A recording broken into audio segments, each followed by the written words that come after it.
Hey folks, you're running out of time to reduce your taxes for 2025. But if you act in the next few weeks, you could save yourself thousands. I've been helping families in the sandwich generation untangle that ever-changing tax code for over 25 years. You see, in this video, I'm going to share 3 last-minute tax strategies. We're going to cover tax loss harvesting, which we do year-round for our clients, but it does have the year-end deadline, charitable strategic giving, and Roth conversions. So, by the end, you're going to know exactly which moves make the best sense for you before December 31st. Now, these 3 strategies are just the start. I've got a complete year-end planning checklist that covers a lot more, and it's the exact same one I review with my clients every single year. The link is in the description below, so go ahead and grab it so you don't miss anything. All right, let's dive in. Here's why the last few weeks matter so much. Each year, I sit down with families who realize in January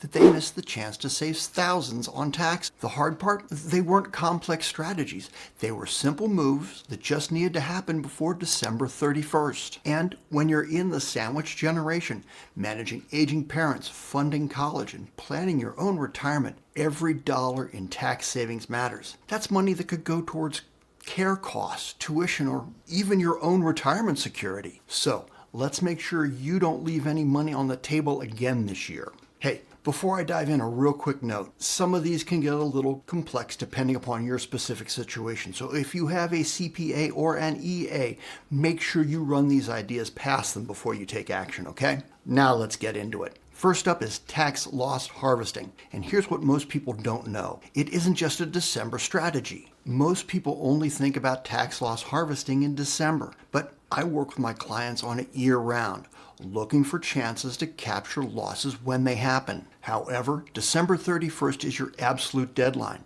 After that, any losses you could have captured for 2025, they're gone. Here's how tax loss harvesting works. If you have investments in taxable accounts, not IRAs or retirement accounts, but regular brokerage accounts, you can sell those investments that have lost value. You can take those losses and offset any gains you took earlier in the year. And if your losses are bigger than your gains, you can write off up to $3,000 against regular income. Here, let me give you an example. Say you sold some stock earlier this year and made a $10,000 gain. You're looking at taxes on the gain based upon your tax bracket. But maybe you have some positions that are down. Maybe a fund just didn't perform or a stock that dropped. Now, if you sell those and capture, say, $8,000 in losses, you now have offset almost all of that gain. Your taxable gain drops from $10,000 to $2,000. You could save yourself anywhere from, say, $1,500 to almost $2,000 in taxes, depending upon your tax bracket. Now, here's a mistake I see people make all the time. They hold on to losing positions hoping they're going to recover, and they miss any chance to capture the losses for tax purposes. Hey folks, hope is not a strategy. If you're hoping, you're guessing. And if you're guessing, you're gambling, not investing. So, you can sell that position, take the loss, and if you still believe in the investment, you can buy something similar, not the exact same thing, within 30 days, or you're going to trigger the wash sale rule. So if you have taxable investment accounts, review them now. Look for positions that are down and talk to your tax professional about whether harvesting losses makes sense for your situation. Hey, can I ask you a quick favor before we move on? If you're finding information like this helpful, go ahead, hit the like button. It tells YouTube that people find this valuable, and they'll share it with more families that could probably benefit from hearing it. Thanks. All right, let's talk about charitable giving. Our second strategy is charitable giving, and I'm going to show you 2 approaches that especially work well for higher income families. The first one is called a QCD, or Qualified Charitable Distribution.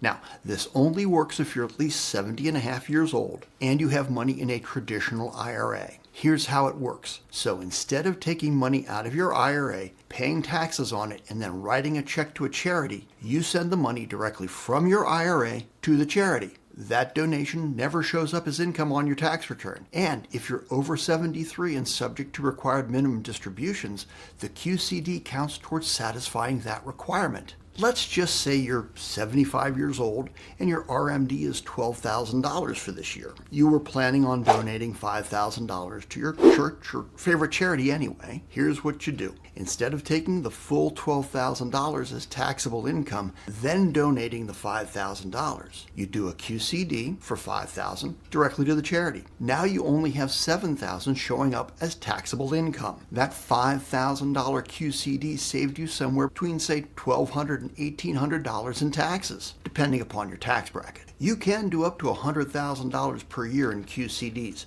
but you have to do it before December 31st for it to count for this tax year, okay? The second charitable approach is called bunching. This works for anyone who gives to charity regularly but doesn't quite have enough deductions to itemize. Right now, the standard deduction is $31,500 if you're married filing jointly. Most people, they take the standard deduction because their itemized deductions don't add up to more than that. But here's the strategy.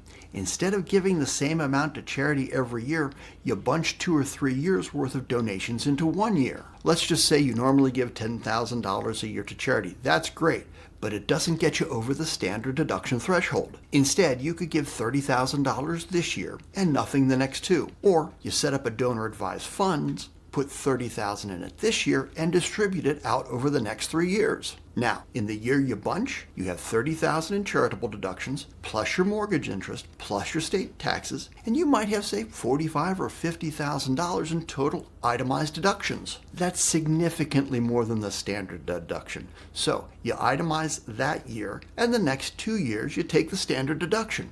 Over the next 3 years, you're going to come out ahead. So, if you are charitably inclined, be sure to check with your tax professional to make sure that the QCD makes sense for you, okay? And of course, remember, like the rest of these, December 31st is your deadline, because otherwise, the donations won't count for 2025. The third strategy is Roth Conversions, and here's why the end of the year is such a good time to think about this. A Roth conversion is when you move money from a traditional IRA or 401k to a Roth. You pay tax on the amount you convert, but then that money grows tax-free forever. The key, though, is doing it in a year when your income is lower than usual.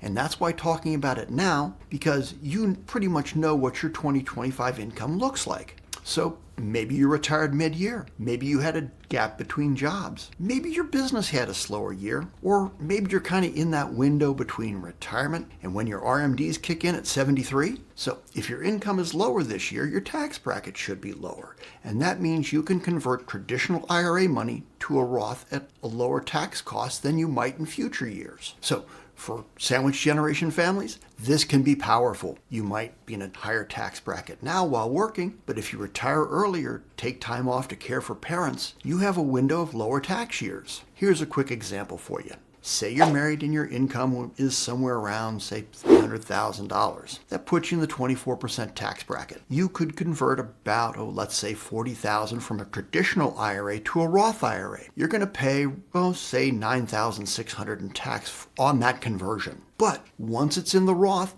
it grows tax-free, and when you pull it out in retirement, you pay 0 tax. If you expect to be in the same or higher tax bracket later, you save money. You know, the mistake I see people make far too often is converting too much money and pushing themselves into a higher tax bracket. That's why you want to be strategic about the amount. There's another conversion opportunity that's a little less common but still worth mentioning. If you had a down year in the market and your IRA might be worth less than it was, that's actually a good thing that this is a time to convert because you're paying tax on a smaller amount. When the market recovers, all that growth happens in the Roth IRA tax-free. Got to remember, folks, Roth conversions have to be completed by December 31st to count for 2025. Unlike contributions, which you can make up to April 15th, conversions have that hard year-end deadline. If you think a Roth conversion might make sense for you, run the numbers with your tax advisor now. Don't wait until the last week of December when everybody else is scrambling to get it done. I know, you got a lot to think about. You're already managing so much. Aging parents,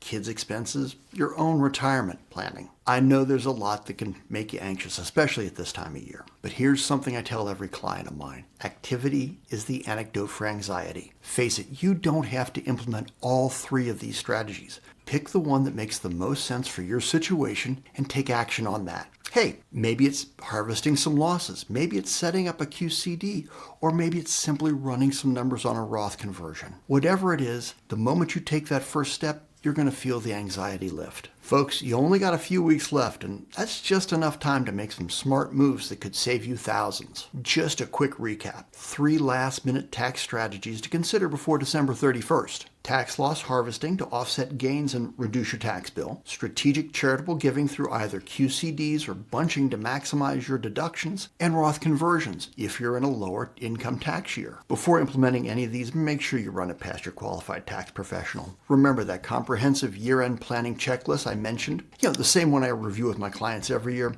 The link's in the description below. If you want help figuring out which of these strategies makes sense for your specific situation, you can schedule a conversation with me. Link is also down in the description. Come on, you've got this. Thanks for watching, and I'll see you over in the next video. If you want to keep going, the next video is right here for you. I'll see you over there.